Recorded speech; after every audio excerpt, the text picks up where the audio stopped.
نکلیے ذرا روڈوں کے اوپر جا کر دیکھیں ذرا کیا ہو رہا ہے. میلے ٹھیلے لگ گئے ہیں, ڈھول ڈھمکے پہ لڑکے ڈانس کر رہے ہیں, مسجدوں کے چھجوں پہ ڈانس ہو رہا ہے, لڑکیوں کو حور بنا کے بٹھایا ہوا ہے, چپس تقسیم ہو رہے ہیں, ہزاروں کی تعداد میں لوگ جھپٹ رہے ہیں, جمعہ قضا ہو رہا ہے, نمازیں قضا ہو رہی ہیں, کوئی پرواہ نہیں ہے. اور جی کیوں آئے؟ 12ویں منانے کے لیے آئے. لائٹنگ کر کے, تغرے بنا کر, نقوش بنا کر, اونٹ کھڑے کر کے, پہاڑ بنا کر میلہ بنا دیا ہے. عورتیں مرد نکل کر تفریح کے لیے باہر نکل رہے ہیں, جسم سے جسم مس ہو رہا ہے مرد عورت کا, لیکن ثواب کی نیت سے نکلے ہوئے ہیں. صاحب بھئی ہم تو دیکھنے جا رہے ہیں کہ 12ویں کی لائٹنگ کیسے. اس قسم کے لیڈروں کی حماقت کہوں یا اس کو حکمت کہوں؟ ان کے نزدیک حکمت ہی ہوگا, میں تو حماقت کہوں گا. فلاں مزار پہ چلے جاؤ, چادر چڑھا دو, تمہارا کام ہو جائے گا.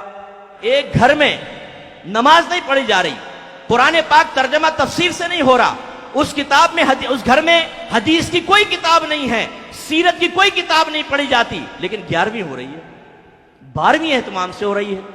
9 اور 10 محرم کی نیاز بڑے اہتمام سے ہے, کنڈوں کی نیاز کبھی نہیں چھوڑی ہے.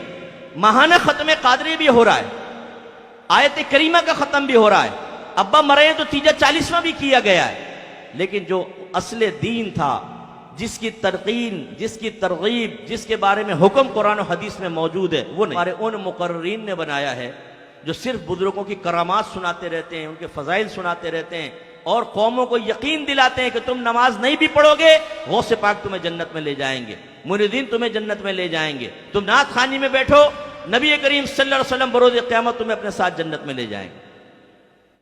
لیکن ہمارے علماء بعض اوقات اور ہمارے پیر عظام, اللہ تعالیٰ رحمت نازل فرمائے ان پیروں کے اوپر, انہوں نے بھی بڑا بیڑا غرق کیا. اپنے آستانے کی تعداد بڑھانے کے لیے صحیح جو اصلاح کرنی چاہیے وہ چھوڑ دیں کہ لوگ بدزنوں کے نہ بھاگ جائیں. فضائل, کرامات ذکر کرو, اللہ اللہ. ارے پہلے بھائی مرید کو حرام تو چھڑوا دو, ٹھوس ٹھوس کے حرام کھا رہا ہے, یہاں پر آگے دل پہ ضربے لگا رہا ہے, کچھ بھی نہیں ہوگا. 100 سال ضربے لگاتا رہے, اس سے کہاں دل صاف ہوتا؟ موت کو وہ یاد نہیں کر رہا, استغفار وہ نہیں کرتا, قرآن پاک کی تلاوت وہ نہیں کرتا, اچھوں کی صحبت میں وہ نہیں بیٹھتا, ہر قسم کے گناہ وہ کر رہا ہے. آپ دل پہ ضربے لگا رہے ہیں اور کہہ رہے ہیں پاک ہو جائے گا دل, اور پھر یہ مثل آئینہ ہو جائے گا, تمہیں عرش نظر آئے گا اس میں.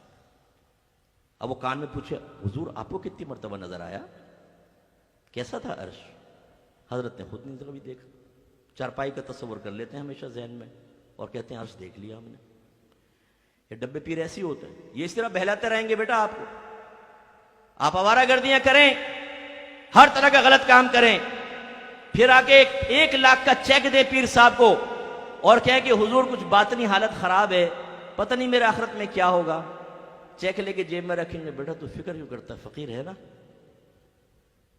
یعنی کرو آوارہ گردی, کوئی مسئلہ نہیں ہے, کرو, لگے رہو, ہے نا ہم.